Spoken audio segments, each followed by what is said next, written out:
There's a lot that goes into it, and a lot that you can't really avoid, perhaps mitigate, though. Yeah. Yeah, so be mindful of your lubrication in cold weather.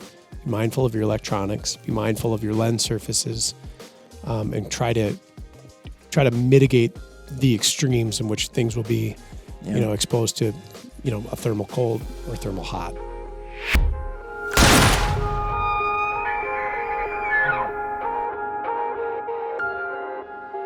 What's up, everybody? Here we are with Mr. Ryan Muckenhirn across the table. Mark, to my left as usual. And the topic at hand today is cold weather.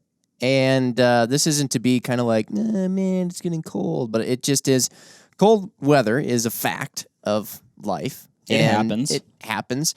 And it oftentimes happens during hunting season. Mm-hmm. And there are effects that the cold temperatures can have on gear, on you, yourself, and sometimes, speaking of weather, that's we have wet weather. Like a torrential downpour happening outside.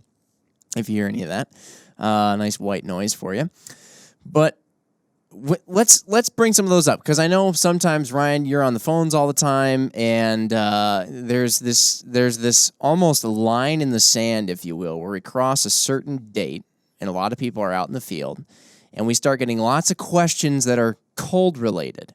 And, you might be thinking to yourself, it's not that cold, and you might be totally fine in whatever cold weather you're in. But physics still occurs. They do. Your feeling of cold is 100% a perception. Everybody gets cold the same way. Everything is the same temperature. It's how you perceive it. So you may be perceiving it as not that cold. But things that don't have feelings, just all they feel is temperature and whatnot. So, Ryan, what are some things that happen? I know obviously electronics are affected. That's Yes. one of the biggest things that we see. Things like anything with a battery in it, really. So for your gear, and then there's also, I'll just say pieces of equipment. Like when we talk about our optics, there's external fogging and things that can occur, which are a pain in the butt to deal with. And obviously we have optics, that are fog-proof, waterproof, but we can't waterproof the atmosphere and the outside of things. Yet. Working on those force fields. But, that's something that can happen. So external effects of fogging and whatnot. And then also you, as the hunter or shooter, some of your other pieces of equipment, too, that might be in your pack. What's the best one to start with? Is it the electronics? I think electronics, because this is one that we get quite often, actually. And more sport optics and things that hunters use in the field are going electronic. Mm. And one I want to pick on right away is rangefinders. So we get asked a lot, like, what's the operating range in temperature of a given product? And like if it's a purely mechanical product or an analog product, zero digital, the operating range is generally like extremely low to extremely high. Like I would say inhospitably low or inhospitably high, before the mechanisms become affected, right? Right. With an electronic product like a rangefinder, nothing about the cold or the hot necessarily goofs up the mechanical aspect of them, but the electronic aspect can go out the window when it gets really cold. And primarily a function of the batteries. Completely. The power cell is the weak point in this. And there are certain things that we do to aid in this, like using tactically a particular type of power cell that would be more cold weather resistant than another. You can insulate the compartments in which those power cells go. But when you get to a certain point, like just the way that batteries work, they cease to function at a cold enough point. And so a really good story I tell is Mark and I were hunting whitetails in Missouri, and it was like 27 below zero. It was unbearably cold. Mm-hmm. Mark lost a glove for a moment there. Nearly honestly, a hand because of it. A tragic story. Yeah. But luckily we found it. I was holding on to it. Yeah. The crazy part about it was so cold that if you were to warm the battery either in your hand or in your armpit, which we did, you could put it in and the unit would function until it started to acclimate to the ambient temperature, in which part the battery would begin to fail, or not fail, but rather it goes dormant. It's similar to like when you watch a movie where they've cryogenically frozen someone, Yep. and then they just sort of wake them up Yeah. many years later. And Austin Powers. They're the exact same as they were. Right. The 100. It's kind of like that. I mean, happens.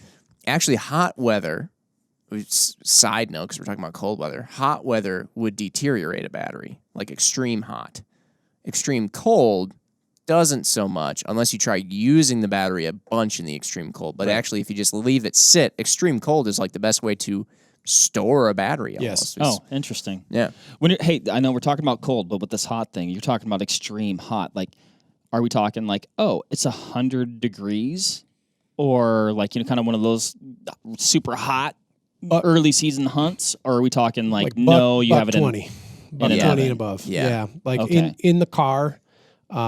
So like a lot of our, sure. Yeah. Okay, sure. Yeah, you got the...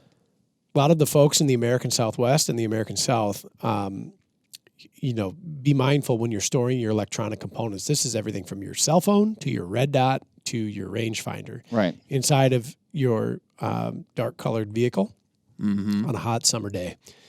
Because like Jim had mentioned, the battery itself will begin to, I'm not going to say the word go nuclear, just due to the heat. It degrades, though, yeah. Yeah. So like the dash, not the best. Not a great spot. Nah. No. Yeah. But you wouldn't do that with your iPhone or your Android either, because the same thing occurs. Yeah.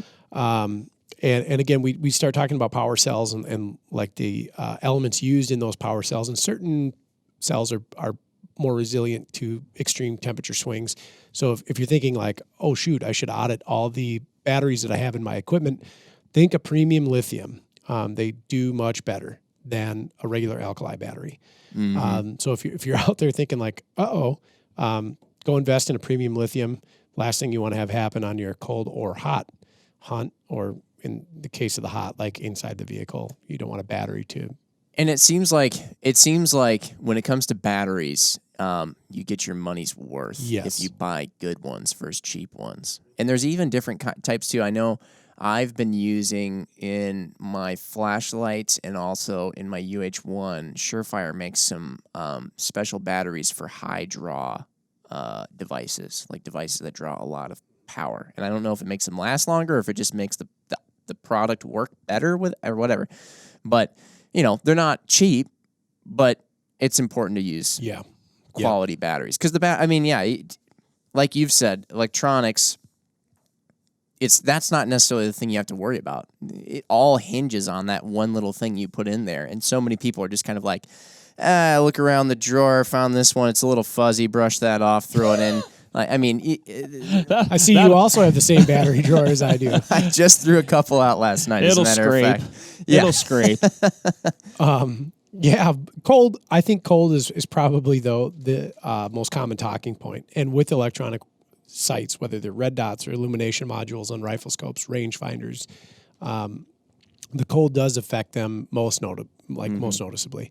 And when it does get too cold, that cell will cease to function properly, and the unit won't turn on. So Mark and I were putting batteries in our hands, wrapped around hand warmers or in our armpits to try to get them hot. We made a couple of tactical ranges from our shooting position. We were sharing a ground blind, and it all worked out. But the cold will slow the batteries. And it'll make them drain quicker, too. If you're trying to use them and you are managing to use them in cold, it'll make them drain more quickly, too. Yeah, it could be a whole thread on batteries. Those I know we could do a whole. I mean, it's amazing how much goes into it. It's just interesting. Not interesting. It's just the fact that the cold does affect, and we're talking actually pretty extreme cold. I think I've even told the story. I was muzzleloader hunting again, which is not typically, but oftentimes those later seasons, South Dakota, trying to range a buck that was 253, but I had a purpose-built long-range muzzleloader, and I was like, range it. I didn't get a range, and I'm like, it was numbing temperatures to where now I'm like, oh my gosh, my battery failed at the most inopportune time, and this buck is like working its way towards an egg field, and he's a nice buck, and so now I'm like using my numbed hands. Story just got better. Yeah. Now it's interesting. Nice buck. Qualification. And I'm using my numb hands, like trying to get the battery open or the cap open and fish this lithium battery out. I mean, it was a good battery, and open it up and get it back. I'm like, oh, finally, and go to get a range. Yeah, it was as cold as the other battery, and I guess that's a tip, right? Had I been storing my rangefinder maybe differently, because I just had it externally, because I like to keep it on my harness, just on the clip. It's super handy that way, but I have to be mindful of that now, or I am mindful of that now when I'm on a cold weather hunt, and I could have been storing my extra battery in a different spot too, to where I could have gotten a better range on that buck. Right. So. Yeah. And that's almost unavoidable, right? There's not a lot you can do. You maybe keep a spare battery like on your person in your pocket next to your body. Right. So like, okay, the electronic weapon sights we know will go down, or weapon sights or accessories like rangefinders will go down in cold weather because of that. On the mechanical components, like anything that would be lubricated with a grease. That's one thing I wanted to bring up. Yep. Just like your diesel pickup, you don't want to cold crank that thing when it's 27 below. Mechanical things that are lubricated with a grease, depending on the grease, if it gets cold enough, and it usually has to get pretty darn cold. It does. That grease, the viscosity will change on the grease, and things will become very stiff. One thing, usually I get this call from our friends in Canada. When it gets hyper cold, the mag rings on rifle scopes can get stiff. And this is a function of the grease underneath that mag ring on top of the mechanism that it articulates on or rotates on. Its viscosity changing because of that cold weather. And it's never so much that it's like frozen. I don't think you could get to that point in which you would freeze the grease, but stiff. And this isn't just rifle scopes. This is everything. If you've got your bolt lubricated on your rifle, or if you've got lubrication on your firing pin spring, some sort of oil or grease that viscosity can change, that can affect the mechanical function of your firearm as well. When I used to do a lot of waterfowling, there was a great debate between operating systems and shotguns, whether you went with a gas-operated shotgun or whether you went with an inertia-operated shotgun. I adhere to the fact that the inertia guns work better in the cold weather. Caveat, so long as they're not lubricated. Once they're lubricated and we change the viscosity of the lubricating grease or oil that's on there, then they start to tail off. And you get failures to operate. Because they get gummed up? Yep, correct. Interesting. And the cold weather will do that every time. The gas-operated shotguns, a similar thing occurs. So on mechanical components that have lubricated surfaces, when it gets cold enough, and we're talking pretty darn cold, those things can get sticky, tacky, or just fail to move the way they should. I was going to say, and depending, it could basically feel like it's cemented in there. Yeah. Or in the case of, say, a firing pin and a firing pin spring, with the wrong application of lubricant in the wrong place or the wrong type, you can compromise the function of the firearm. That's a heck of a process to compromise. Yeah. Now, have you seen that where, like, if somebody's improperly lubricating for the temperature or whatever the firing pin area or some lubricant gets in there, is it that you're getting a hang fire effect, or is it just that it never really actually gets enough going behind that firing pin because it's so slowed down it just doesn't even ignite the primer? Probably the latter. Okay. Yeah. But there's a great segue into ammunition. And this is something that a lot of folks, especially those who hand load, maybe this would affect more. So I used to do a lot more hand loading than I do now, but I failed to, I think early on in that process, really grasp the fact that I'm doing a lot of my load development in like April, May, June, July. Yep. For hunting in October, November, December, January. And modern propellant technology in gunpowder specifically has gotten a lot better, in which the temp stability has gone way up. But cold swings and hot swings can affect your muzzle velocity to a huge degree, depending on the cartridge, the powder used, that kind of thing. And if you are hand loading during the summer months when it's warm, And I'm not talking like the temperature at which you load the ammunition, like in the room that you're in, but like the use of the ammunition in the summer. Right. When the ambient is maybe in the mid 80s or upper 80s, or if you're in the American Southwest, 100, 105, whatever. It can absolutely perform differently when it's cold. And if you throw a chronograph on your rifle in July and you throw a chronograph on your rifle in December, you could absolutely see two very, very different numbers. And then downrange, of course, this is going to be a big issue. Well, and that's going to extrapolate too. I mean, if you're hand loading, there's a high likelihood that you're going through the process of getting your ballistic data, you're generating a long-range dope chart, then all of a sudden, it's December, and you're like, oh, yeah, I've got everything dialed for this thing, and I'm going to execute this long-range shot. Your velocity's different. Big time. And so that's primarily powder related. Yes. Now, there's more we can go into that, but then when you brought up ammunition, I was thinking of even ballistics and the way the bullet flies through the air. Sure. It's flying through cold air differently than it flies through hot air. Absolutely. Because cold air is more dense, and all of the air molecules are closer together, and so there's more that your bullet's fighting against than it is on a hot day. Yes. When we talked to we had a podcast, and it'll come out. I can't recall if it will have been out by the time this podcast comes out, or if it's about to come out, but or it has yet to. But we talked with the applied ballistics guys, and they brought up how the Mach number changes on certain given days, and that can change via the temperature and elevation and stuff. And I believe, then that changes when your bullet is going transonic, from supersonic to subsonic, if you're shooting out at quite some distance, and lots of things can start getting messed up. Yeah, so let's say your velocity didn't change or couldn't change. Like if you measured it at, your muzzle at 2,700 feet per second when it was 85, and at, 20, it was at 2,700 feet per second. If that could remain constant, the air density could absolutely change the flight characteristic. So that also has to be taken into consideration. And we're seeing a lot more folks doing long range shooting. And so if you're out there and you're wondering like, you may be thinking, why doesn't my scope work properly now when it did in July? This may not be a function of your rifle scope, but actually a function of your exterior ballistics, in which now your data is not, I'm not going to say it's not correct, but it's different than what it was when perhaps you had first started this adventure. So it was correct for a different set of variables. Yeah. Yep. Absolutely.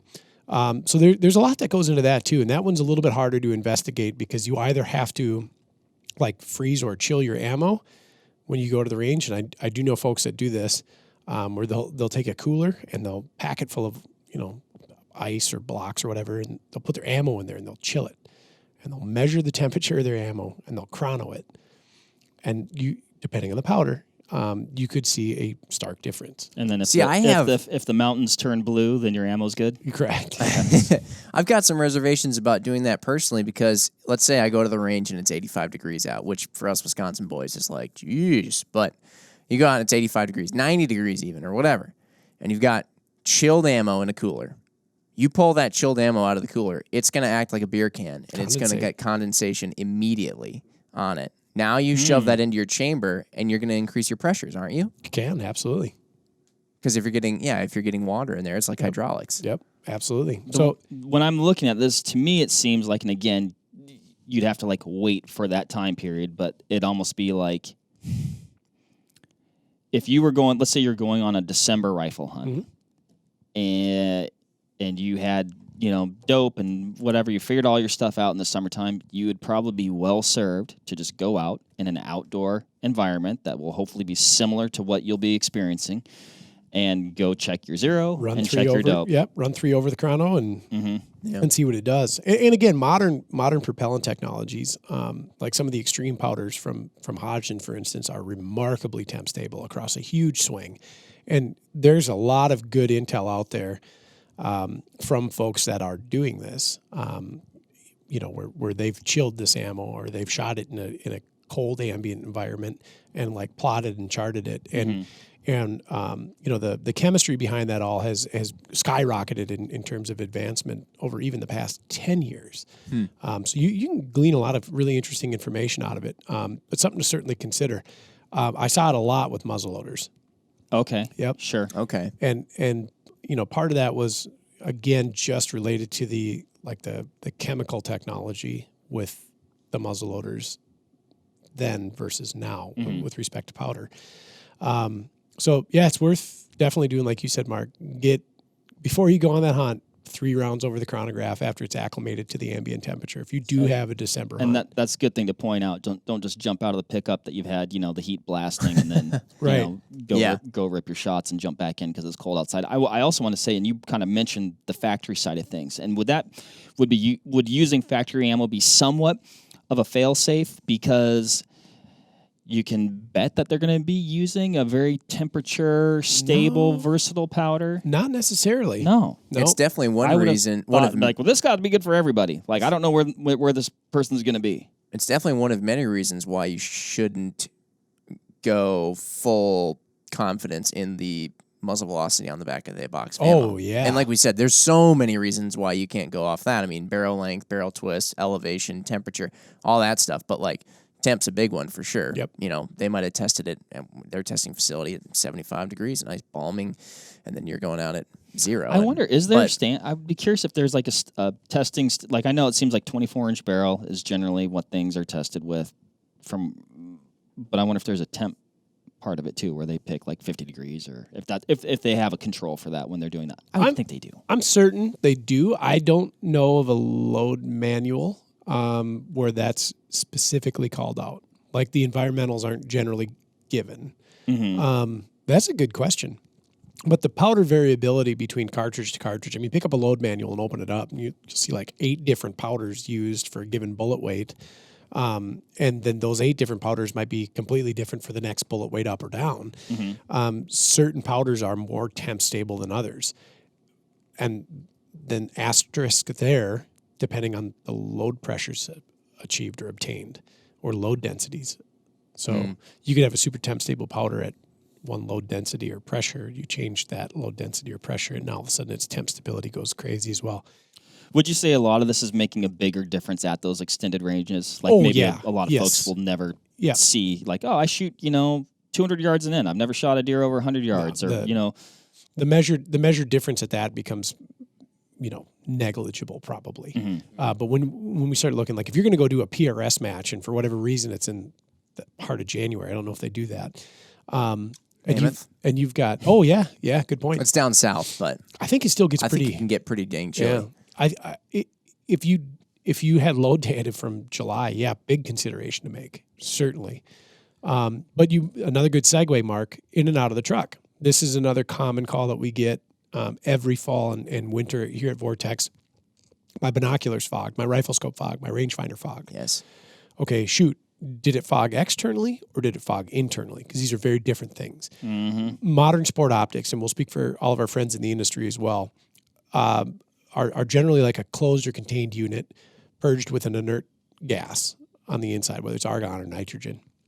And they do that so that all we'll just call it atmosphere is pushed out of the internal component of the rifle scope. We'll just pick on rifle scopes here. So that no moisture is in there, so that thermal swings don't deposit moisture on your lens surfaces or otherwise. And internal fogging is like a big deal. Like it's I'm not going to say it's game over at that point, but if you have an optic that is fogging internally, there's been a compromise to the purge that needs to be repaired. External fog, on the other hand, is almost unavoidable, right? So what we're doing is we're taking a very cold item and we're bringing it into a very warm space, or we're taking a very warm item and bringing it into a cold space. And this thermal shock that occurs here, the condensating on the lens surfaces is something that happens almost immediately. It can go very rapidly, and then it can be very annoying. If it's very cold, it can be very difficult to get it off. So if you have your rifle in your truck, and you step out and your truck is 77 degrees inside and the heat, the seat heaters are on. You step out into a 10 degree, lovely. Right? You step out into a 10 degree ambient environment. Now all of a sudden you have this depositing of moisture on the lens surfaces, sometimes even the external, Doesn't it happen from hot to cold as much? I know it happens from cold to hot. That's what we call the cold beer can effect. No, you could absolutely have it from hot to cold. you step out into that cold environment. I and all guess, of a yeah, sudden, if you're a guy who wears glasses and you walk outside, or gal, you walk outside. Yep. Yeah, Or all right. like your breath, I mean, sometimes it's like, oh my gosh, I got to take a shot. And, Well, that's hot. but that's hot going on to cold. Exactly. right. So it can then freeze. And I've had this happen to me before. You hop out, you get out, and then all of a sudden that condensation then turns to ice. And now you've got a pickle. So let's say even then you wiped it off. We still have to remember that optic is still warm compared to the ambient until it completely acclimates. That can continue to occur, and it can be extremely frustrating. We get this a lot with rifles in heated box blinds. When a window is opened, and then the rifle is put out of the box blind, the objective can frost up or fog up. More commonly, we get it with binoculars and rangefinders that are worn inside of the jacket. Yes. So the shooter is... Which you might be trying to keep the batteries warm. Yep. Or to keep, rain. Oh, I don't have a full containment harness. I'm going to keep my binos out of the rain. I'm going to keep them, tucked inside my jacket, zipped up, and they're very warm compared to the outside atmosphere. And that's a doozy. And I think the bino harness has been a really awesome invention for helping mitigate this because it's not tucked into your jacket where the ambient temperature is much warmer. That optic is able to acclimate. Another common call that we get, though, is they're great until I put them up to my eyes and then they fog. And the temperature coming off of your face and your eyeball can do the same thing if it's cold enough. Now, there's a couple different ways you can mitigate that, though. One is just keeping your lenses meticulously clean. So any dirt or oil on there is going to, I guess, reduce the the hydrophobic properties of a glass lens. It also just increases surface area of stuff to get that moisture on. Yeah. So if you've got a real oily lens, like if you accidentally put a thumbprint on it or something like that, look at this on a magnified surface like Jim is talking about. Now all of a sudden you've got this peak that was there before, and water molecules can stick to it and then fog.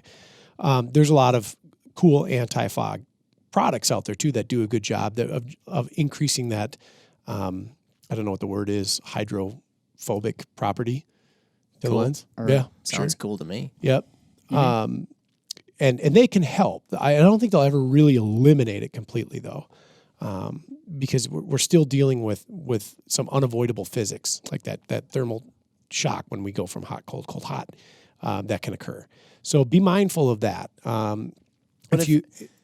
was just going to say, if it's just a matter of maybe keeping your rifle in a case in the back of the truck or in the back of the car where there's not heater vents blowing on it, or if it's a matter of keeping a battery in your pocket until you get to where you're going to go, but the rangefinder out, and then when you get to where you're trying to get to glass, you pop the battery in quick, or, little things like that. Yeah. Anyway, carry on. I interrupted. I would just carry an extra I would never not have the battery in the thing. Because what if you need to use the thing? What if the thing doesn't work though? It's cold. Mark. Then I'd use my extra battery. Mark, you are the personality that would never listen to anything that I just said because you're always like a what if guy. Jim, that deer can pop out at any moment. I'm guessing if you're in the situation where the deer popped out at any moment, maybe you don't need a rangefinder because it's within maybe like 100 yards. Nope. Anyway, agree to disagree. The situation We've has been grown bickering tense. a lot lately. It's not my fault. It's not me, it's you. That's what I'm saying. I'm sorry. Folks, I'm sorry you had to see this, Ryan. If you're watching, the tension in the air is like a fog on the lens right now. I mean, it's brutal. Anyway, We've Cut it just with been a knife. inside too long. I guess it's raining out. It's cold out. So keep your lenses clean, and that can help a lot. And try not to move from such extreme thermal environments, from like say in the hotel room, in the cabin, in the truck, in the heated tent to the outdoors. Try to keep your equipment acclimated, at least from the optic standpoint. Keep the temperatures of those acclimated to what is the ambient. And like we were on a muzzleloader hunt, Mark, Jim, and I in Nebraska, and it was important for us. We loaded the guns cold. We kept the guns cold the whole time. That's right. So they went. They never came in the cab of the truck with us. They never, they never even came in the hotel. I don't think. I don't think so. No, we kept everything secured in the cold. And Jim took a deer at relatively long range with a muzzleloader. We didn't. Like, what was it, 225? It was a poke. I thought it was even I further thought it was than like that. 250, 260 or Yeah, something like 263 was the number in my head or something. Okay. And, cold gun, cold load, cold bore, everything worked out. And like I said, just keep everything acclimated. The battery parts, like Mark had said, it might be advantageous to keep a battery on your person next to your body, keep that power cell warm. The mechanical stuff, again, getting cold, this is kind of a trickier thing to mitigate because there's not a good solution to keep grease from slowing or getting tackier or stickier. If it gets really cold, that can happen. That becomes somewhat of an inevitability. Like I said, we warm our diesel pickups up before we go drive them at speed just for that reason. A couple devices that can help with that. If you're finding that your mag rings are getting tight in cold weather, an extended throw lever on there can help with some leverage. But we're talking pretty cold. Northern Manitoba cold. Yeah, I mean, I'm trying to think of a time with our optics that I haven't been able. I've definitely been in some situations where it's requires like more force to turn it. But you can always turn it. I mean, I think of an experience, a non-vortex optic when I started hunting. Actually, I've got two experiences with two different non-vortex scopes, but one, it'd get cold and that mag ring was like impossible. Like you probably would have been smart to set it where you think you were going to use it for that day. Sure. Or like an optimal versatile setting because you were not going to budget. And then I actually had a different scope. It was a Kmart scope. Like it was a Kmart branded scope. So right on. And I remember we were hunting elk and my dad's like, there's some elk. And I throw my gun. I'm like, I can't see him. He's like, what do you mean you can't see him? I'm like, I can't see him. And then he looked at my scope. He said, oh, yeah, that thing. It was fogged internally. Oh, really? Oh, yeah, it was done. Like, it was never usable again. But you brought up the old, when you've got binos up close to your face, or a rangefinder too, and then the heat from your face is, getting on the cold surface of the lens of that optic at the eyepiece end. And one thing that I found helps in the cold to mitigate that is that if you're the kind of person, and like I learned this growing up a lot, it was like, oh, I'm not wearing glasses, twist the eye cups out. And then you can just put it up to your face and it just rests on your face kind of, or in your eye sockets. Yep. Well, then you've just created like a little room for all that heat to live in, and it just kind of sits in there. Whereas if you, and I saw Mark do this in Arizona a lot, he used his binos mostly with the eye cups, like the twist up and down ones, twisted down. And then, like, your face can stay away from the binoculars, and you kind of have to be mindful of eye relief and whatnot, but it's not that hard. Right. And then that way, you do have some of that cold air between your face and the binoculars instead of just sticking your face right up in there. Absolutely. So no, that's 100% valid. Easy tip. Yeah. Right there. Pro tips by Jim. Yeah, I mean, it just creates it promotes airflow. Like you said, you're not you're not trapping that heat or condensation that's coming off your face. And everybody's going to have a different. I mean, that's why we have adjustable eye cups, right? Because people have different eye reliefs, and they find certain things more comfortable, or you can see through the binoculars better. But I'm a big eye cups in, resting just really on my brow. Yeah. What? So you bring up there's just unavoidable physics and things that heat up and things that cool down. One thing that I see people have happen a lot when they're shooting at the range is they shoot a lot and the barrel starts to heat up, right? And we've talked about this a number of times, I believe. But as your barrel heats up, you can get POI like shifts and impacts and changes essentially in what you feel you should be expecting. And we've seen it where somebody's first couple of shots are boom, boom, boom, dead on. And then as they shoot more, it starts to go up and up and up, or left and right or down or whatever. Now that's just the physics of that's the metallurgy really in the barrel that's heating up, and it's finding weak points essentially. From what I've gathered, from what I've sort of surmised, is that it's almost finding weak points because it has to expand somewhere. Yep. And so it's finding the weak points in the metallurgy of the barrel to sort of kind of bend that way a little bit. And it's all very on a small scale, but enough that it causes changes downrange. Can the opposite occur where your rifle is normally used to being at a room temperature, but then you bring it into some extreme cold and now it's affected it in like the barrel, like we see with an overheated barrel. You can see like an over cold barrel where now it's almost affected in a different way. Or is that not? No, I think it's valid, and so we could call this thermal drift. Because it can occur in cold as it can occur in hot. I think that cold would be less catastrophic or impactful to like a rifle's alignments than heat would. Well, and I think partially that could be because, like, in general, like, your baseline for your accuracy is kind of that cold bore shot. Sure. And so, like, that's your standard. So anything deviating from that standard. Right. But even like cold bore is like, if it's a room temperature, it's still 70 degrees or something, or 65. Yeah. So that's where I was curious about that. But does it also, so then I have questions too, like things contract and expand, and then does the bore of the barrel somehow somewhat contract around the bullet? I mean, that's all like real out there stuff to even imagine. But no, but it's valid because it does occur. So like if we cool something, it contracts. If we heat something, it expands. And this isn't just one surface on the barrel or one surface somewhere else on the gun. It's all metal surfaces are contracting and expanding at some rate. Yeah. So in that case, the projectile is as well. So maybe. Yeah, I would think that, though, or at least it's been my observation, if somebody is like a thermodynamics major or a physicist or something, please weigh in on this. I think that heat has a more measurable effect than the cold does, at least to the extremes that we could get it. So is it different at 80 below zero?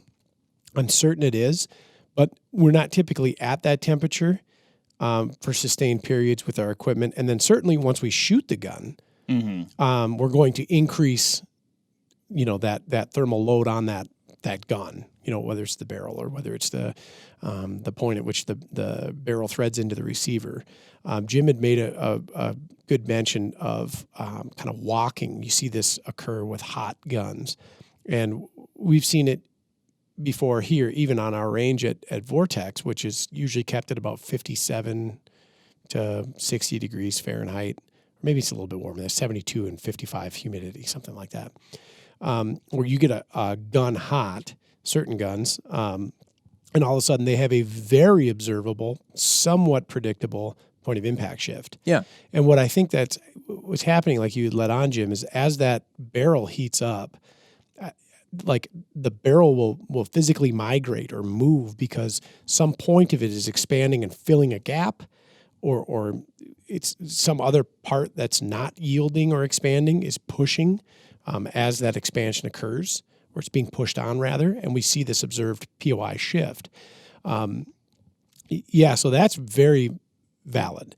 We should go back to our barrels podcast on that, because I think I remember Ian saying something along those lines. I think something, and it depends on maybe how the barrel is made or how they, like stress relieved and exactly. Yeah. So you might have one where actually in one spot, even though maybe the diameter of the bore is the same, there might actually be like less material there. Well, that's what I was getting at. It's just the metallurgy of it is just like because you have grains and metal and all this other stuff. It's just somehow it's created a somewhat of a weak spot. There's still like you said, the bore diameter is still the same, and there still appears to be the same amount of metal there, but actually the metal inside of it and the way the grains are all formed and all that whatnot is somehow created a weaker point. Right.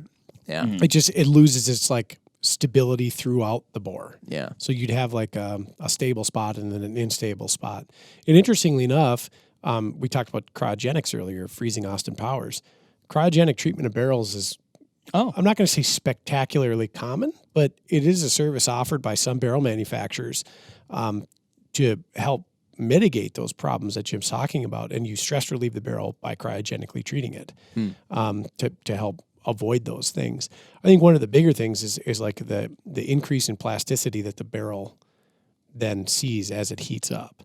And so it's able to wiggle more. And I don't want this to be overstated, like, when you get your barrel hot after 5 rounds, you can like shake it and it looks like a pool noodle flopping around out there. But effectively, it kind of does. And just maybe not to a very, very like visible to the human eye level. We talk about, heat potentially changing or cold potentially changing your muzzle velocity. Same thing applies. If you've got a hot barrel, and you load a cartridge into it, like when we're doing range certifications here at the shop, I'm when I do it anyways, I'm very mindful that when I load the next round of fire, I keep it loaded for about the same amount of time that the round prior to it was. We put a cartridge in a hot chamber and we let it sit there for a minute. Hot always goes to cold. So the transfer always goes hot item to cold item. That brass then heats up and it will change like the interior ballistics. Yeah. And then the exterior will change. Like, Yeah, if you just let it cook in there for a while. Yep. So, it's a very stable environment in our indoor range, so much so that we have to blow air perpendicular to the barrels to knock the mirage off. And that's great. It keeps our barrels, probably cooler. We can go for longer strings without heating up. But if I'm fighting mirage on our indoor, trying to execute a shot, and it's like, okay, just wait. And it's like, okay, it's been too long. Shoot. I'll open the action up. I'll take the cartridge out. It's physically warm. You can feel the heat in it. I'll set that one aside, grab a fresh one, drop it in, and then try to touch that shot off quicker. Because you'll see a flyer or you'll see a POI change with a hot cartridge versus a cold cartridge. Right. And then, and if you're not thinking about it, they're like, oh my gosh, it's the gun, it's the scope, it's the whatever, what's causing these errant rounds. Do I have a loose fastener somewhere? When really it's a temperature issue. And you brought up something, Ryan, that I wanted to bring up as well. And you're talking about the Mirage, and that's kind of like a cold hot thing as well, where a person, we've talked about this before, but man, I fired 5 shots and now my scope's blurry. Yep. It's like, well, that's just that's that barrel heating up essentially the atmosphere. Yep. That's directly below the objective of your scope. Yeah. Super common call.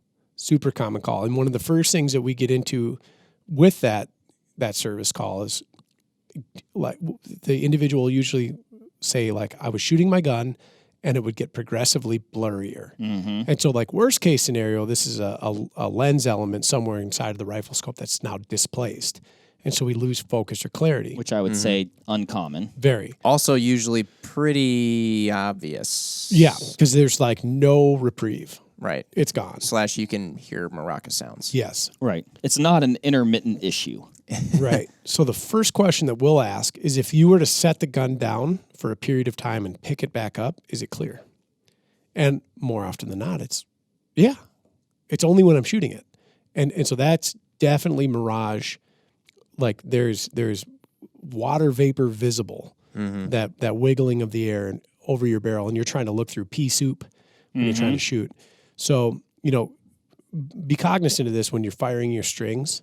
Like don't go, full throttle, perhaps. Yeah. Maybe just keep slinging them, yeah. Fire around, give it some time to, cool a little bit, fire around, give it some time to cool a little bit. And there's just so many. I mean, that's not just to eliminate that mirage issue. I mean, that's like, you're keeping your barrel in kind of a pretty stable spot, the chamber in a stable spot. If you do let a round sit in there for maybe a little bit extra long, it's not going to be, greatly affected by that. Just so many things. Is it more prevalent to see mirage on a super cold day because the temperature difference of that barrel, if it's already hot out and then you start shooting and the barrel gets hot, it's kind of like it's already a hot day, now the barrel's hot. So maybe you're not as likely to see as much mirage as if it's like really, really freezing cold and you send like 1 or 2 rounds down the chamber or down the barrel, and now that barrel has gone from really freezing cold to now pretty dang hot. Yeah. So I think as long as the contrast is big enough. Yeah. So it's either really cold or really hot, or it's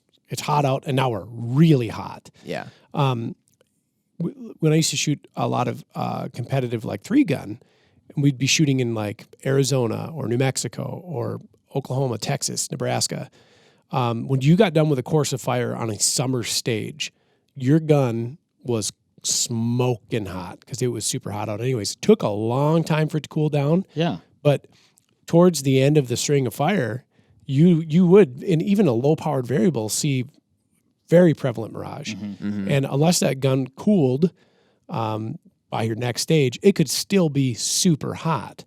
If your ambient temperature's high and now your barrel temperature's really high, it takes longer for that to dissipate and go away. Well, I would think that humidity would also play a part there as well. Yep. The inverse is perhaps not so prevalent. Like if it's really cold out, I think you would see an accelerated prevalence of mirage over your barrel, but I think that you would see the dissipation occur much quicker. Sure. Okay. Yeah, that makes sense because everything is cooling down quick. Right. So like I like these really lightweight hunting mountain rifles, right? And so they're not as thermally stable as say like my heavy barrel target guns. And so when I'm on the range getting zeroed, it's like I can shoot 3 rounds and my fourth will almost predictably and always be a flyer. And so it's like I know 1 and 2 are going to be solid. 3 might be getting out there a little bit. 4 is like we're gone. So you have to account for that on the zero range. I've seen the inverse true, or at least an accelerated cooling period when it's cold out. So like if I'm zeroing outside during November and it's 32 degrees out versus 72 degrees, my guns will cool faster. Or if I keep a slow enough cadence, I can shoot longer without having that problem. Yep. Yeah. Just a function of optics too. I was speaking with a gentleman just yesterday about high magnification spotting scopes in the desert in the morning as the sun was coming up and starting to warm his, the ground that he was looking at and the ambient air. And he remarked that I love this spotting scope. I noticed that when I turn it up at 60 in the morning as the sun's coming up, in a very short amount of time, now all of a sudden I have to back the magnification off. Is there something wrong with the scope?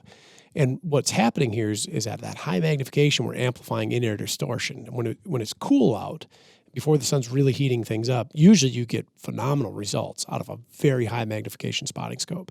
As that sun comes up and starts to bake the earth and we start to get that vapor coming up, it becomes very prevalent at high mag. And so you'll notice this on a super hot day or even a cool day with a lot of moisture. High magnification optics are going to amplify that inner distortion. You got to bring them down a little bit. Yeah. And then you can see better. So keep that in mind too. Not really. Yeah, you can still get mirage even on like when it's chilly. Oh, yeah. Just because of the sun. Yep. Correct. Heating surfaces. Winter day, January, out here at Vortex, we've got this huge nature conservancy in front of us. And when it's covered in snow, if it's like that bluebird day, even in January, and you look out over it, the mirage is sometimes worse, or its prevalence is worse than in June. Mm-hmm. Yeah. Yeah, it's weird. Yeah. Aren't there some, we'll switch gears a little bit. Aren't there some materials, like metal materials, that don't, that as it gets colder, they have more friction between one another? So I'm thinking of like, Lightweight Dave's got a titanium action. Mm-hmm. To begin with, it's not a very, titanium is kind of sticky. Yep. To begin with. Is this just me thinking like intuitively but incorrectly that some of that stuff gets a little bit stickier when it gets really cold out, or is it all just the same across the board? No, I think it's different. And I mean, I think we draw a parallel into the automotive world, and again, more heat than anything. So certain pistons and cylinders will be coated in different materials to mitigate thermal transfer and to keep things running cooler. So yes, I think you're absolutely correct. There are materials that when it does get colder or when it does get hotter, their contact points or their bearing surfaces, like the feel of them may change. Some of that can do with lubrication though. Okay. Well, and certainly if you have different metals too that are interacting, that's where you can get a big thing, because some metals don't have a great thermal expansion or contraction, while others do. And if you have two metals that are right next to each other trying to slide within one another or move around one another, and one has expanded or contracted in a great way and the other hasn't, then you can get a little bit of a jam up. Aluminum on steel. Yeah. Big time. Yeah. Yep. So if you're out with your AR-15 and you're doing some coyote calling and you know that it's really dragging, and that bolt carrier group is on that anodized receiver. Oh, yeah, aluminum receiver with a steel bolt carrier group. Yep. Huh. Yeah. That's a good point. Yep. Well, and then people are lubricating their AR bolts. Could make it worse. Interesting. Yeah. Oh, dear. There's a lot that goes into it, and a lot that you can't really avoid, perhaps mitigate, though. Yeah. Yeah, so be mindful of your lubrication in cold weather. Be mindful of your electronics. Be mindful of your lens surfaces, and try to mitigate the extremes in which things will be exposed to, a thermal cold or thermal hot. Yep. Temperature's a weird thing. It is super. Because it's also now, and I'll probably say something incorrectly here, so some temperature scientists can tell me off, whatever. But I recall a time back when the UH-1 was being developed, and you brought up thermal drift earlier, which was a big topic of contention around holographic sights right around the time the UH-1 came out. And people were saying that, well, as temperature, we were getting big temperature swings. Then when people were using holographic sights, certain ones that they were seeing where the point of impact was changing, and sometimes quite dramatically. And so there's questions around, does the UH-1 do this, yada yada. And at this point in time too, with where we are, we're at the UH-1 Gen 2, and thermal drift is extremely minimal on that site. But I remember chatting with some of the scientists behind the UH-1 and this holographic system. Holographists is what the people who make the hologram are called. Very interesting people. Very fancy And writing. I remember walking into a room at one time, and a guy turned around and looked exactly like Albert Einstein. It could have been him. They briefly explained it. This was like, of course, Getting back into the cryogenics. Yeah, I'm coming in and no science background. They're trying to briefly explain this to me. But you have a laser that's emitting a light at a certain wavelength, right? Well, temperature, and this is where I might say something wrong, but as far as I know, temperature is actually like, it's an energy. It has its own wavelengths. It's like light in some regards, right? So, I mean, if you turn on a thermal optic, or something like that, and you see different things lighting up different ways, I think that has something to do with just it's picking up different wavelengths or whatever, and it's showing you.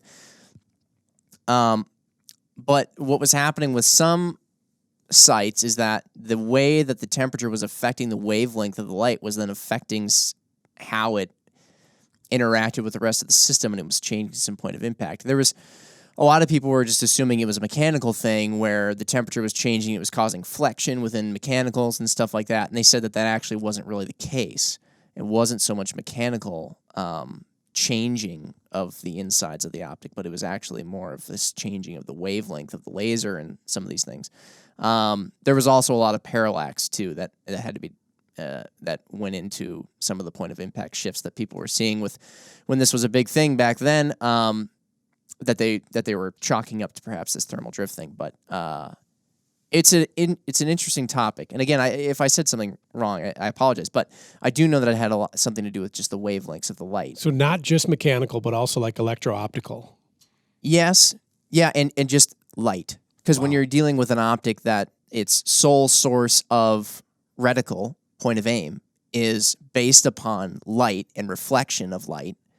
So in a holographic system, you're talking about a laser that bounces off a mirror that then hits a holograph or a hologram wafer, which then goes off a beam splitter, which then comes back to your eye. You're relying on the light to do everything it's supposed to do and do it correctly in order to give you a consistent point of aim. But as temperature changes and as its wavelength changes, it was... Goosh. Yeah. Wow. Yeah. A lot of science in that UH-1 Gen 2. Well, yeah, and like I said, and some of the stuff that they did, and I recall this, was that, like, I don't think I'm giving too much away by saying basically the sight senses ambient temperature, and it's able to change its laser to avoid thermal drift. Yeah, laser beams with air quotes. But it's able to change that laser in order to mitigate or offset whatever thermal effects are being imparted on the laser. So again, it's not, so many people were thinking it's mechanical. It's actually not a mechanical change that the site is making. It's an electronic change. So, and then it can mitigate. It's like an octopus blending into its surroundings. Kind of like that. So fascinating. It was a very analogy. fascinating thing. Yeah. And 100% incorrect. But everybody in their car right now is suddenly nodding their Now actually, when you put it in terms of octopus, Mark, what you got onto there is we're talking about chromatophores, which is a specialized cell that can change the visibility of pigment based on the light. So Mark was not that far. There's more That's in common. actually There's more in common with the UH-1 and a blue-ringed octopus than I had ever imagined. It's really incredible when you break it down. I'm glad you mentioned that. Wow. Way to go. Maybe there is some sort of parallel. I'm still not sure. But when you were talking about that, that was like the first thing that popped in my head because I think octopi are cool. Wow. Neat animals. That, If you're taking anything away from this podcast, octopi are cool. also, Next up. 3 Austin Powers references in one podcast. That's a lot. Wait, what? Yeah. Cryogenics, Lasers. Yeah. Yeah. an octopus. I don't know. I don't think those are. That was sharks with lasers and sea bass. Yes. Yeah. That's pretty wild. It is, isn't it? And I wish I'd been able to like stick around and hear more and probably have like a better description of it. But I do know that had a lot to do with what it was. So it's very interesting. One other thing, switching gears though, before we really hurt our brains too much. How about how you, the hunter or shooter, is affected as well? I've got one I've been wanting to talk about. Please do. Is it related to what I just said, or is it unrelated? No, about either way about works. the individual in a cold environment. And I'm going to pick on cold. I'm from Minnesota. It gets cold there. I used to do a lot of cold weather camping, and I had been told that a full bladder will make you colder. And forever I was like, come on, that's silly. It's inside your body. And then I kind of put that to the test a couple winters ago. And by George, I felt better after an alleviation. I've heard that cold weather makes you have to alleviate yourself more than if you were warm. I think that's true. And have you ever gone out you get out of the tent and you're like, whoo, well, and it almost like shocks it out of you. Yeah, and you're not perspiring, so it's not that water is not leaving your body in forms of like perspiration. Right. So I was reading up on how cold weather affects health and all this stuff before because I thought that would be an interesting twist on this podcast. But it had something to do with the fact that as you get cold, your body sends a lot of blood from its extremities to the core to maintain core warmth, which then creates a fair amount of blood pressure in your core, which then, and again, I'll probably like get into something wrong here. So now a doctorologist, can tell me I'm wrong. But somehow that pressure being increased at your core and then around your bladder and your other things that deal with excretion causes you to have to pee more. This is what I've heard. It makes sense. I don't know the science behind it. I can tell you if we think about happens. If we think about the the vascular system and how it works, and then like how the kidneys and the urinary system and all that works together, and then just like you said, pressure on organs. Yeah. Well, I found the actual description of what happens. Read that. It's called, called. I am curious. I want to say something. It would make sense to me that my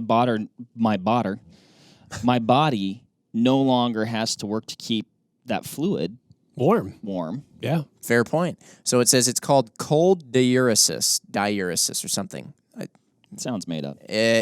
When you are cold, your body reduces the circulation in the extremities, like I said, and skin surface, a process called peripheral vasoconstriction. And so concentrating a greater volume of blood in the body core. This increases arterial blood pressure. The body's response is to try to reduce this pressure. The kidneys reduce the volume of circulating blood by removing water to the bladder to be lost as urine. So I was kind of on the right track. On return to a warmer environment, circulation is restored to the periphery, which reduces the volume circulating in the core, which triggers a thirst sensation. So you drink, go outside in the cold again, et cetera, and so on and so on. It's a cycle. Man. How about that? You do get, I will say, from like a safety standpoint, on cold weather hunts, a lot of folks don't feel the need to drink, and it's very easy to get dehydrated when cold as well. It's not just a hot thing, like you'd mentioned. The thirst trigger is there when you're hot, but when you're cold, a lot of folks just don't drink. Mm-hmm. Well, oftentimes your water is cold. The last thing you want when you're freezing is, let me have an ice cold beverage and fill my body with ice cold water. Yeah, that my body now has to work to warm. Super important though. So I'm now to the point where I carry an Nalgene and I carry a water bladder with a hose. I was on a hunt in northwestern South Dakota last year, and my hose froze up in about the first 6 minutes. That's what I was going to say. Brutal. Be careful. Another way your gear can get affected is that bladder hose. Yep. Yeah. There's some insulating wraps. They definitely help.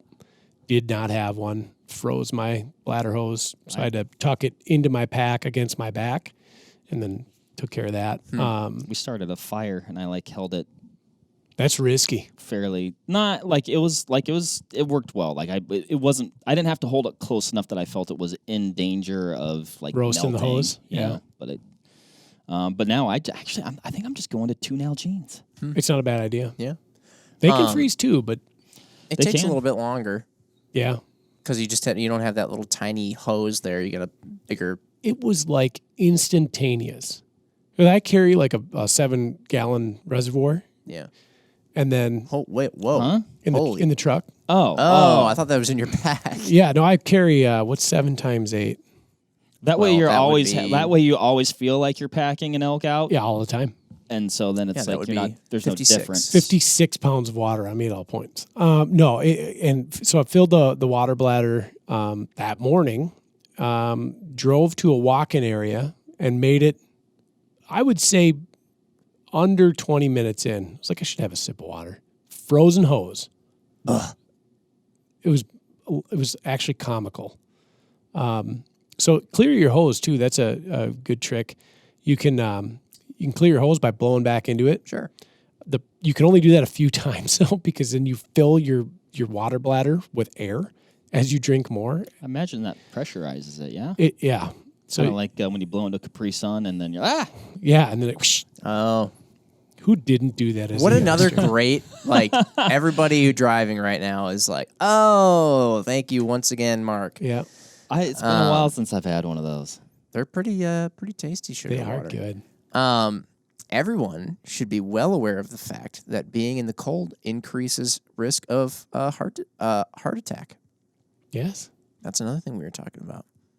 Side note, we were just Explain talking that, about Jim. water freezing. You were looking up all the medical stuff. I was looking it up, and I found that because all that blood is going from the extremities to the core, you are increasing your arterial blood pressure. Something vasoconstrictor, something. And basically, though, with that increased blood pressure in your central area, if you're already at risk for a heart attack, then you've only increased your blood pressure. Add in, Mark brought this up, you're sitting there and a deer pops out. Oh, I'm excited. Maybe even I get to take a shot. Then I'm really excited. And Maybe I go now, couple that with now I'm trying to drag this thing out, so I'm exerting Through the myself. snow. yeah, through the snow, no less. And you can't with all of your gear on. Now you got all this cold weather gear on, and you can't perspire. and all these things. And so sometimes So be careful out there. Be careful out there if you have any pre-existing heart conditions. I'm now kind of scared to go. No, I'm just kidding. You do get whipped when you're out. When we were in Nebraska, we had a lot of snow, but you felt uncomfortably winded Yes, moving around. I got home and slept for like a whole day after that trip. That was some intense hillage. Mm-hmm. Yeah. That's Good fun. burn. Village. I think Mark was the only one who brought trekking poles. It's like the scene on Dumb and Dumber where it was a Harry had gloves. Yeah, Yeah, should I have loaned you my extra set Yeah. of trekking poles? you had these the whole time. I probably did have I think I tried to loan somebody a set. No. Like you guys were too proud to use my extra set of trekking poles. I was embarrassed that I didn't bring them.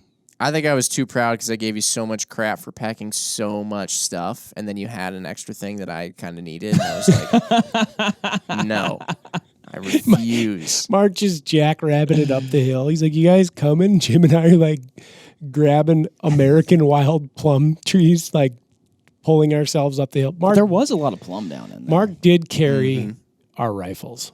That was awful kind of you. I had a lighter That was pack, pretty though. nice. I had a much lighter pack. I guess other than the rifles. Yeah, Jim and I Which had were probably like 20-pound muzzleloaders. So Jim and I had deer in our packs. Yeah. Yeah. But you gotta watch out though. That cold. I was Hold on. Speaking right. of packs, Please, good segue. Please do. Choose a quality pack with quality buckles because crummy buckles that maybe haven't been tested in the cold can break in the cold. This So, is true. They get Yep. brittle. Yeah. So Yep, get a good pack and Things do get brittle. big time. Waxing your bowstrings. Cold. You worry about that? What happens in the I don't cold if wax you my wax them? string a lot. Do you get the same effect you were talking about with grease and whatnot if you wax them? Like the wax gets too stiff. Yeah. And then now you have just like, Goes solid. oh, watch out for I that. feel like I wax minimally and just like I'm not an over waxer. That's a great Graham Cronin and Eric Barber question. Mm-hmm. I'd like to know their input on that. I think from what I've heard, that sometimes people are like, oh my gosh, I've got these little like, fuzzies. Like I need to wax my string, and I'm not sure it's that critical at that point. You chat with some of those guys and gals that have hunted up in north of the Arctic Circle for like muskox with the bow. I got a buddy that did it. What I'll ask him. precautions? I think he might have done it with a recurve, actually. That's badass. Yeah. So you've brought up bow hunting, though, and we're talking about cold weather. And I guess I'll maybe speak specifically to tree stand hunting for whitetails. It's cold out. Yep. You've got more clothes on. Drawing your bow is going to be different than when you're just wearing a T-shirt in the summertime. Yeah. You're cold. You've been cramped up. Your feet are, in my opinion, and oftentimes a more awkward, like closer. You can't get like that nice wide base or something like if you're just shooting off the ground. If you've got an aluminum bow and not carbon, your bow's freezing. Oh, your bow's just way too cold. He has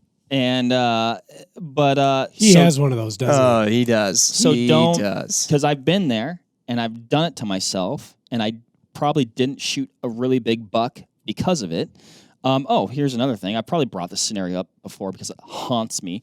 But, we're talking about being in the tree. Like sometimes, like in this scenario, I was trying to draw super slow because I had a big buck like 10 yards away. The tree that I was in, I couldn't get that high in. So he was like literally right in front of my face. And so I'm trying to draw my too high of poundage bow with clothes on, slowly straight back, and my back shoulder is bumping into the tree that's directly behind me because I can't move, and then the buck looks up and tears out of there. So anyway, don't overbow yourself. Plan for maybe that colder weather and how you're going to be dressed when you're hunting. That's my Mark thought shot there. a dandy buck last year. I It was got lucky. cold. Yeah, it was cold. Yeah, you showed up. I was at the office here. You pulled up. Big old whitetail buck in the back of the F-150. But it was cold that night. It was. Yeah.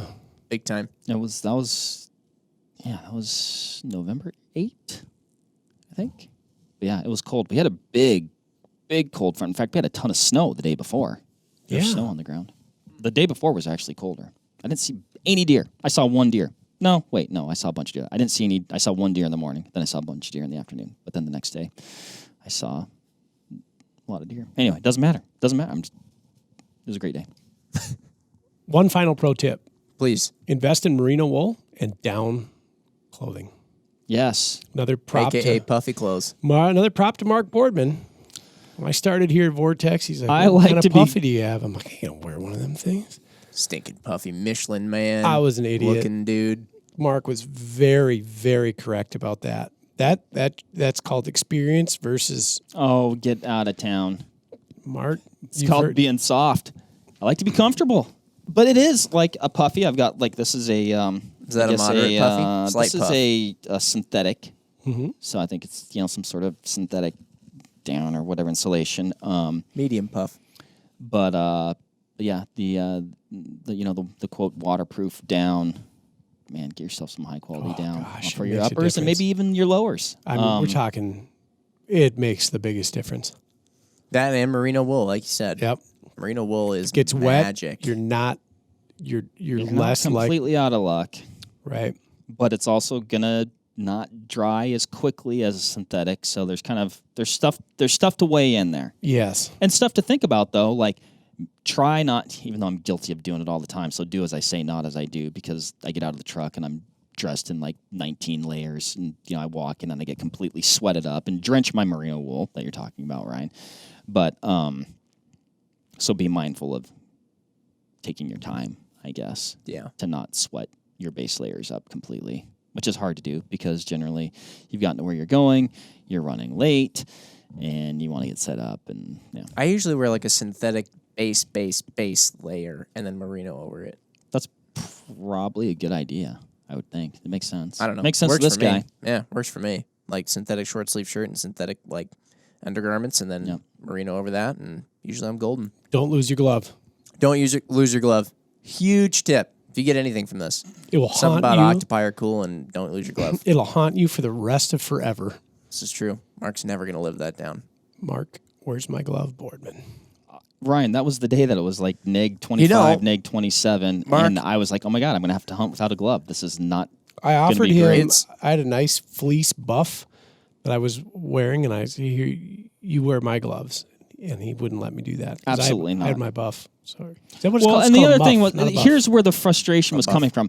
I knew unequivocally that I just had it. And so I was frustrated with myself. We probably talked about this like 10 times, so people are probably getting bored of like, It's hard to say. the day I was talk about basically it so much. I holding don't onto my know who glove. I've talked about it to. But I'm amazed you didn't get frost nip or frostbite. Both Frost these handily nip. descriptive conditions can physically damage bits of your body. Frost nip is where your blood has contracted from the extremities into the core, and then it is left. Essentially, your body is actually literally about ready to sacrifice smaller bits of it to save the main thing, and you start to get uncomfortable or noticeably pale in those extremities. Oh, yeah. That one's okay, but you shouldn't. In order to in order to warm that, don't rub. Oh, really? It says don't rub. This can damage already fragile cells. If spotted, frost nip can be dealt with easily. But frostbite, I never realized this. It's when ice crystals form inside your cells and kill them. Looks rough. That is something that I never would have thought. And that small of a level, just ice crystals forming in your cells. I remember biology class, and it's like, ribosomes and mitochondria and all this stuff. And like, there's ice in there. And There's ice in the veins. Used to do a stuff lot of gets bad. snowmobiling, and the balaclava, it was an extremely piece of important man. kit. And in the very cold weathers, you'd zip up the collar on your jacket, and you'd make sure your balaclava was one of the extended ones that went down around your chest. My buddy Kyle Torque, if you're listening to this, forgot his balaclava, went for a rip on the old RD Cat. For a rip. He had frostbite around his eyes and around his neck. He looked like somebody took after him with a belt sander. I was going to say, so turned black. Like his... It was very dark purple. Interesting. Yep. I get Scabbed. frost nip all the time. My hands and feet freeze, turn white. Ugh, painful. Yeah, Painful mine are during almost the instant. what I call the thawing process. Mark, I think it's because guys like us, our hands are so bad that our body is eager to sacrifice them. Just get So rid of it's them. it's like, oh, it's a little cold. Perfect excuse. I'd be- Sucks all the blood out, and then it instantly goes to white. They're frozen. They don't work. Nothing. It's useless. This is actually a question Eager to sacrifice. that we could probably just look up on the internet or for the scientists out there that you keep talking to, Jim. But I'd be curious to know, the more times it happens, are you more prone to it happening? Because I feel I feel like you got it. like that might be the case. But I remember skiing when I was a kid. My hands were just like, they'd go freeze, go numb, hunting, freeze, Even go when you- numb. okay. Yeah. Because there's some kids that I remember growing up with, and they'd be in full-on snowball fights, no gloves, Yeah, nothing. don't care. Just straight up, oh, look, some snow. Like, throw it, whatever, outside, and, 20 below, no gloves, nothing. Didn't Yeah. even phase them. I'm like, oh, is that thing still there? Yeah, I can meanwhile, see oh, it. wow, yeah, I can't even feel that. Use that, nothing. Oh, We've man. probably talked enough about cold weather. I feel like there's so much more. Ryan, you there brought up the is. balaclava. And I'll say this is more from another dressing perspective. I'm going to keep this going. But, man, things that the down puffy with a hood changed my life. Clutch. A lot of these little, not little, but like a merino long sleeve base layer with a hood changed my life. I mean, it's just like having a beanie with you all the time that you can flip up and down, And you regulate wear your it temperature. on your body. And you wear it on your body. It's Yeah. perfect. You always got it. The balaclava. I mean, I'll be. I've been like had the merino hoodie, the down hoodie, my balaclava, and then like my soft shell over the top when it gets real cold. And the one thing to overdress for warmth, in my opinion, is your feet. I'm the other way. You want your feet to be really cold? I don't get cold feet. I I get get cold feet. See, I get cold feet. So, and But if don't my you feet, might? Are you constricting your feet? Are if you my adding feet, to the well, problem? No, I'm not saying. I'm You not love saying to tight just shoes. jam. Well, I do like tight shoes because they're more. It's just you can move better in them. It's more athletic fit. I wouldn't say tight. It's just an athletic fit. You like your toes jammed into your boots, and I always tell you not to. You make it act like I'm trying to like I'm like bonding my feet or something, but it's not that. It's anyway. All I'm saying is I wear a nice thick merino sock, in some appropriately insulated boots, and then I don't have problems. But if my feet get cold, it's like game over. I hate it. It's the worst. So that hunt Boardman and I were on, I think you were wearing 800 gram, 600 gram. Well, what did they look like? I don't think I was wearing my rubber boots, was I? I think you. I was probably wearing. I've got those Cabela Saskatchewan Hunters. That's exactly what it was. Those are the ones. Unfortunately, so they do a pretty good job. It's a great boot. I bought them a size too small. I should have got 11s. Fatal. Yeah. Where I have got strategic lacing techniques for cold weather, and then I run an uninsulated boot. What, your laces somehow make your feet warm? What is that what you're saying? Big time. That doesn't make any sense. What's your lacing technique? The toe box is not tight. Toe box is intentionally loose. That makes sense. Create airspace. Okay. And then I have tension at the ankle point, like on the they're not like eyelets, they're the hooks. Like they're the hook things, yeah. So tension at that point. Kind of where the right where the boot kind of breaks into its L shape. And then up we'll call it the shank. Is shank the correct? No, not shank. That's actually a thing in shoes. It's in the bottom. The cuff that goes up your calf. That's where it's tight. Not tight-ish. I want good circulation going down to the foot. Right. I want airspace between like the top of the boot or the top of my foot and the inside of the boot. I do not want a tight toe box in cold weather. And so I run uninsulated boots. This is probably where I end up with my problems with my feet because I do like an athletic fit shoe. But I cannot walk around with freaking clown shoes. I'm like I will 100% stick my nose in the air and pinky in the air. The lace technique. About that. I can't do it. The lace technique comes in clutch there. If the lace technique is done appropriately, you don't have the flippy feet going on. I'm going to have to try it sometime. I'll take your word for it. He seems unenthusiastic. No, I'll take your word for it. I don't like to walk around in clown shoes. I've never seen you tie a shoe. That's when I'm walking around casually. If I ever do anything athletic, I'm tying them suckers. You put your coffee shop boots on and just go for it. Oh my God. We talk about losing gloves. We talk about losing gloves. Mark just pulled them off. You know what? I'll put my coffee shop boots on. You put your boots on, and we'll go hike up a mountain. We'll see who gets the top first. You know you're more fit than I am.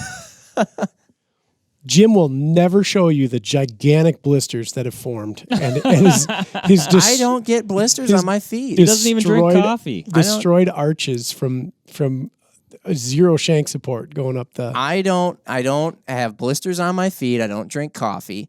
And I do have completely zero drop, like minimalist boots, which actually they're essentially a moccasin. Like a high top. They're pretty moccasin. Quiet, sticky tack. I was just giving it because they actually work fine. They're perfectly fine. I love them and won't give them up for anything. A lot of flex. None of that technical, BS. Oh man. No, you know what? Honestly, I wonder if actually that shoe is extremely good for preventing blisters. I'd be curious. My feet. I'm gonna tell you this one. I didn't intentionally call it. Tell me this question. You take James out to Lake Calhoun out here in front of ETX. Mm-hmm. Pilot a hole in there, get some ice fishing equipment out. Take a seat on the bucket. See how long his feet last in those. With his feet planted on the ice. They might be fun. They're quilted. Yeah, it looks like a flannel shirt inside. Oh my gosh. It has for those tuning in, it's got a fur ruff around the top. It doesn't have a fur ruff. It doesn't have little dangly fur balls. It doesn't have that. No. Oh man. They got a place to attach your charms. I'll be the first to admit that my feet do get cold, and it's probably a testament to my choice in boots and blah blah blah.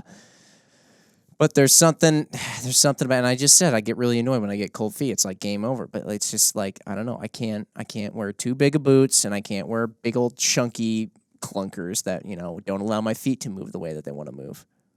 I'll do when whatever people keeps my strap feet when people warm. strap astronaut boots to their feet, and they're like, "Look, I can scale a mountain." And I'm like, "Can you bend any part of your foot or toes?" And they're like, "Well, no, that's the point." I instant shake of my head. I ain't about that life. Anything else? I would just say, like, if you're going out on a deer hunt, and Back to reality. yeah, if you're going out on a deer hunt in the cold weather, if you're somebody who's susceptible to feeling the cold, because Jim mentioned early on, like, some people just don't show it. Yeah. One thing that Well, and some people are just, it's not that they're not showing it. Some people are just more like impervious to it. They might have better circulation. They Could might be. whatever, you know. Yeah, there's those things. some of it comes from a little bit of perhaps mental or emotional fortitude and constitution. Very in much. in which you may tell yourself, I'm not going to die. My hands hurt because it's cold, but I'm not going to die. Yeah, your hands might fall off eventually, but I guess you'll live to tell the tale. I mean, if Yeah, I'm you talking can about go around and we're show going out on people. the back 40. Maybe you and get we're like a Darth Vader hand or something. You know, and there's other stuff too. Like actually, I love to drink coffee, but I think that's a constrictor of your capillaries, maybe, or something like that. Anyway, I think, but like tea, you're probably better off drinking tea versus coffee. I hate to say it. Yeah, alcohol is probably another one too. probably. You do a lot of drinking when you're out of in the that. No, but I'm saying Put I on think your some beer people coat. are like, oh yeah, a little nip of that'll warm you up, and I think maybe it's Does the opposite. it's an artificial warmth. Understood. I'm I thinking got more a ice lot fishing. of than stories that hunting. would imply otherwise. You brought up the ice bucket. Got a lot It's of almost stories. time. Yeah. You drink enough beers, you can walk around short sleeve shirt and be just fine. Seen it Yeah. done. Yeah, until you pass out in the snowbank and make in our news story. That's a horrible thing that happens. Went out doing what he loved. All right, that's enough. We're gonna end it. MC Let's Ryan's hear- over there going, yeah, we can cut the last 20 he's minutes. already Perfect. been giving us the hook, line, and sinker. But let's hear what you guys think. What have you seen out when you've been in the cold? Interesting phenomena, things that have happened to your gear or you yourself. Maybe you're out there and you're just super tough and the cold doesn't affect you at all. We'd love to hear that. Tell us off and Tips and tricks that you by have all means. to stay warm. Yes. But as usual, thank you for listening, everybody. We'll catch you on the next one. Bye. See ya. Bye. All right, that'll wrap it up for this episode of the Vortex Nation podcast. Thanks, everybody, for listening. Hit that subscribe button so you can always stay up to date on the latest happenings over here at the Vortex Nation podcast. You can also follow us on Instagram at Vortex Nation Podcast. Again, everybody, thanks, and happy hunting and shooting. We appreciate it. Have a good one.